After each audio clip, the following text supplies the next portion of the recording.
नमस्कार। हम साझेदार के अवकाश ग्रहण वाले अध्याय में से अवकाश ग्रहण करने वाले साझेदार को भुगतान की विधियों का अध्ययन कर रहे थे और हमने देखा कि जब एक साझेदार फर्म से अवकाश ग्रहण करता है तो उसको भुगतान की कौन कौन सी विधियाँ होती है। तो साझेदार को एक मुश्त भुगतान किया जा सकता है, साझेदार के पूंजी खाते के शेष को ऋण खाते में स्थानांतरण द्वारा किया जा सकता है, किस्तों में किया जा सकता है और वार्षिकी विधि द्वारा किया जा सकता है। तो पिछले वीडियो में हमने एक मुश्त भुगतान विधि और जो ऋण खाते में स्थानांतरण द्वारा विधि है उसका अध्ययन कर लिया है। तो आप वो वीडियो ज़रूर देखें ताकि आपके आगे के सभी विधियाँ समझ में आ सके।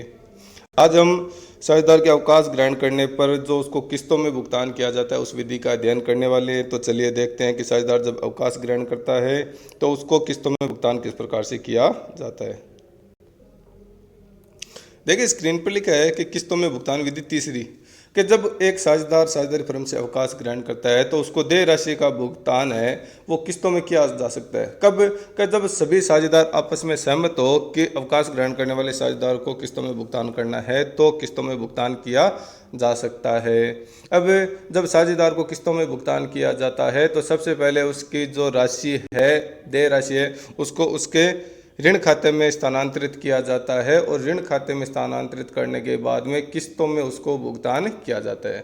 अब उसकी ऋण खाते की जो राशि है उस पर साझेदार आपसी सहमति से जो निश्चित ब्याज दर होती है उसकी दर से ब्याज का भुगतान करते हैं। यदि उनके बीच में किसी प्रकार की ब्याज दर का निर्धारण नहीं होता है तो जो उसकी बकाया राशि या देय राशि है उस पर 6% वार्षिक दर से ब्याज दिया जाता है। देखिए कि जब एक साझेदार अवकाश ग्रहण करता है और उसकी जो देय राशि है उसका जो भुगतान किस्त विधि में किया जाता है तो सबसे पहले उसकी राशि को है वो ऋण खाते में स्थानांतरण किया जाता है। तो प्रविष्टि बनती है retiring partners capital account debit to retiring partners loan account. मान लेते हैं कि ABC 3 साझेदार थे और B अवकाश ग्रहण करता है तो एंट्री क्या बनेगी? B's capital account debit to B's loan account, यानी बी के जो कैपिटल खाते का शेष है वो बी के लोन खाते में स्थानांतरित कर दिया गया है। अब जो अवकाश ग्रहण करने वाला साझेदार है उसको क्या मिलेगा? उसकी देय राशि पर ब्याज मिलेगा। यदि साझेदारों ने आपसी सहमति से कोई ब्याज की दर निश्चित कर रखी तो उस दर से और उसके अभाव में उसको 6% वार्षिक दर से ब्याज दिया जाएगा। तो एंट्री क्या बनती है? Interest account debit to retiring partners loan account, यानी जो बी का लोन खाता है उसके क्रेडिट साइड में बाई इंटरेस्ट के नाम से प्रविष्टि करेंगे। उसके बाद में जब उसको भुगतान करेंगे किस्तों का अवकाश ग्रहण करने वाले साझेदार को तो प्रविष्टि बनती है retiring partners loan account debit to cash या बैंक अकाउंट।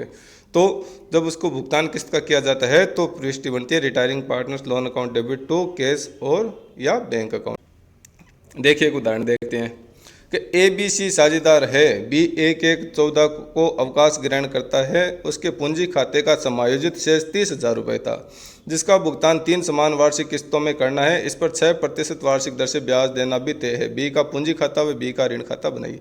देखिए ABC 3 साझेदार है, 1/1/14 को B अवकाश ग्रहण करता है और उसके पूंजी खाते का समायोजित शेष 30,000 रुपये था। समायोजित शेष का मतलब होता है कि सभी समायोजनों के बाद में उसके पूंजी खाते का शेष 30,000 रुपये था, यानी उसको देय राशि है बी की वो 30,000 रुपये, 30,000 का उसको भुगतान करना है। अभी इसमें लिखा है कि जिसका भुगतान 3 समान वार्षिक किस्तों में करना है तो 30,000 रुपये को जब 3 वार्षिक किस्तों में बांटते हैं तो 10,000 रुपये की एक वार्षिक किस्त हो गई। इस पर 6% वार्षिक दर से ब्याज भी देना है। तो जो बकाया राशि है या देय राशि है उस पर हम 6% वार्षिक दर से ब्याज देंगे और जब भुगतान करेंगे तो किस्त की राशि और उसमें ब्याज जोड़कर जो राशि बनती है उसका भुगतान किया जाएगा। देखिए बी का सबसे पहले कैपिटल अकाउंट बनाते हैं तो बी का कैपिटल अकाउंट आपके सामने स्क्रीन पर। तो जो बी की कैपिटल की राशि है वो पूरी की पूरी बी के लोन खाते में हम जब स्थानांतरित करते हैं तो ऊपर प्रविष्टि क्या बनी थी कि retiring partners capital account debit to retiring partners loan account. अब बी के कैपिटल अकाउंट में इसकी प्रविष्टि टू साइड में हमने डेबिट साइड में कर दी है, टू बीज लोन अकाउंट 30,000 रुपये पूरे के पूरे उसके लोन खाते में ट्रांसफर कर दिए। अब नीचे बी का लोन अकाउंट बनाया गया है तो बी के लोन अकाउंट का प्रारूप आपके सामने है। सबसे पहले 1/1/14 को बाई बीज कैपिटल अकाउंट 30,000 रुपये। अब जो उसको राशि भुगतान की जानी है तो उस पर लिखा है कि 6% वार्षिक दर से ब्याज भी दिया जाएगा। उसकी देय राशि पर, तो 30,000 रुपये का जो ब्याज होता है 6% की दर से वो हो गया 1800 रुपये। तो हमने प्रविष्टि कर दी बाई इंटरेस्ट अकाउंट 1800 रुपये। अब इसको 3 वार्षिक किस्तों में भुगतान करना है, तो 30,000 रुपये की 3 समान वार्षिक किस्त होगी 10,000 रुपये की। ठीक है, तो 10,000 रुपये प्लस ब्याज जोड़ देते हैं तो राशि हो गई टू बैंक अकाउंट 11,800 रुपये, और जो राशि बच गई उसको टू बैलेंस शीट हमने लिख दिया 20,000 रुपये। अब टू बैलेंस शीट वो अगले साल आके बाई बैलेंस बीडी बन जाएगा 1/1/15 को 20,000 रुपये। अब का जो हमारे बकाया शेष है वो 20,000 रुपये, इस 20,000 पर 6% की दर से ब्याज लगाएंगे तो बाई इंटरेस्ट अकाउंट हो गया 1,200 रुपये। ठीक है, अब दूसरे साल भी 10,000 रुपये की वार्षिक किस्त का हमें भुगतान करना है, और उसमें ब्याज जोड़ देंगे तो 10,000 रुपये प्लस 1200 11,200 रुपये का भुगतान हम 31/12/15 को साल के अंत में कर देंगे टू बैंक अकाउंट 11,200 रुपये, और जो बैलेंस बचेगा उसको टू बैलेंस शीट 10,000 रुपये हमने लिख दिया। इस बैलेंस को फिर हम आगे ले आएंगे 1 तारीख को 1/1/16 को बाई बैलेंस बीडी 10,000 रुपये, और इस पर 6% की दर से जब हम ब्याज लगाएंगे तो बाई इंटरेस्ट अकाउंट 600 रुपये, और तीसरी किस्त है वो 10,000 रुपये के प्लस ब्याज जोड़ के 10,600 रुपये साल के अंत में 31/12/2016 को टू बैंक अकाउंट करके 10,600 रुपये चुका देंगे।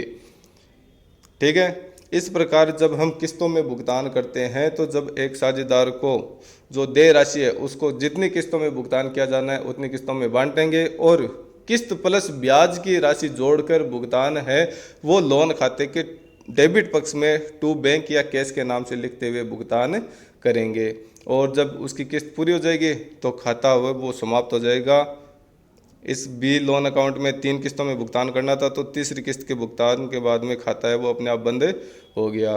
तो इस प्रकार से हम साझेदार के अवकाश ग्रहण करने पर किस्तों में भुगतान विधि द्वारा भुगतान करते हैं। आशा करता हूं कि ये प्रश्न आपके समझ में आया होगा।